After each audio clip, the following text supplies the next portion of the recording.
കൈത്തറി മേഖലയിലെ വികസനം, മേഖല നേരിടുന്ന പ്രതിസന്ധികൾ എന്നിവ ചർച്ച ചെയ്യുന്നതിനായി കൈത്തറി കോൺക്ലേവ് സംഘടിപ്പിച്ചു. കണ്ണൂർ റെപ്കോ ഓഡിറ്റോറിയത്തിൽ നടന്ന പരിപാടി നിയമ, വ്യവസായ, കയർ വകുപ്പ് മന്ത്രി പി രാജീവ് ഉദ്ഘാടനം ചെയ്തു.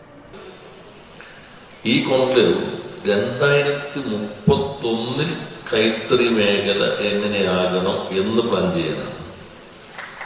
അല്ലാണ്ട് ഈ വരുന്ന മെയ് വരെയുള്ള പ്ലാനിങ് അല്ലത്. 2031 എന്ന് പറഞ്ഞ കേരളം 75 വർഷം തികയാണ്. വരാനിരിക്കുന്ന ഗവൺമെന്റിന്റെ കാലാവധി പൂർത്തീകരിക്കുന്നത് 31 ആയിരിക്കും. പക്ഷെ 31 കേരളത്തിൽ എങ്ങനെ ഓരോ മേഖലയും ആകണം, നിരവധി സെമിനാറുകൾ നടന്നുകൊണ്ടിരിക്കുകയാണ്. വ്യവസായ വകുപ്പിന്റെ വിശദമായ പരിപാടി 23-ന് തിരുവനന്തപുരത്ത് നടക്കുന്നുണ്ട്. കഴിഞ്ഞ 10 വർഷം കൊണ്ട് കേരളം എങ്ങനെ മാറി, അടുത്ത 5 വർഷം എങ്ങനെ മാറണം, ഇതാണ് ഞങ്ങൾ അവിടെ ചർച്ച ചെയ്യാൻ പോകുന്നത്. കൈത്തറി, കയർ, കാഷ്യൂ ഈ 3 മേഖലയിലും ഗവൺമെന്റ് വിദഗ്ധ സമിതിയെ നിയോഗിക്കുകയുണ്ടായി.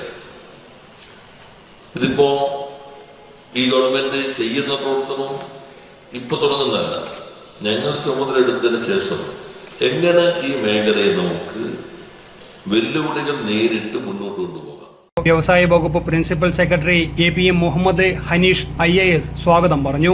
MPമാരായ K Sudhakaran, V Sivadasan, P Santhosh Kumar, MLAമാരായ MV Govindan master, KK Shailaja teacher, KP Mohanan, advocate Sunny Joseph, KV Sumesh, TI Madhusoodanan, advocate Sajith Joseph, M Vijin എന്നിവർ വിശിഷ്ടാതിഥികളായി. കയർ വികസന ഡയറക്ടർ ആനി ജൂല തോമസ് IAS, കൈത്തറി വസ്ത്ര ഡയറക്ടർ KS കൃപകുമാർ എന്നിവർ ആശംസകൾ അർപ്പിച്ച് സംസാരിച്ചു. സംഘാടക സമിതി chairman TK Govindan master, Padmashri P Gopinathan, കൈത്തറി തൊഴിലാളി യൂണിയൻ സെക്രട്ടറി അരക്കൻ ബാലൻ, താവം ബാലകൃഷ്ണൻ, ജോസ് ജോർജ് എന്നിവർ പരിപാടിയിൽ പങ്കെടുത്തു.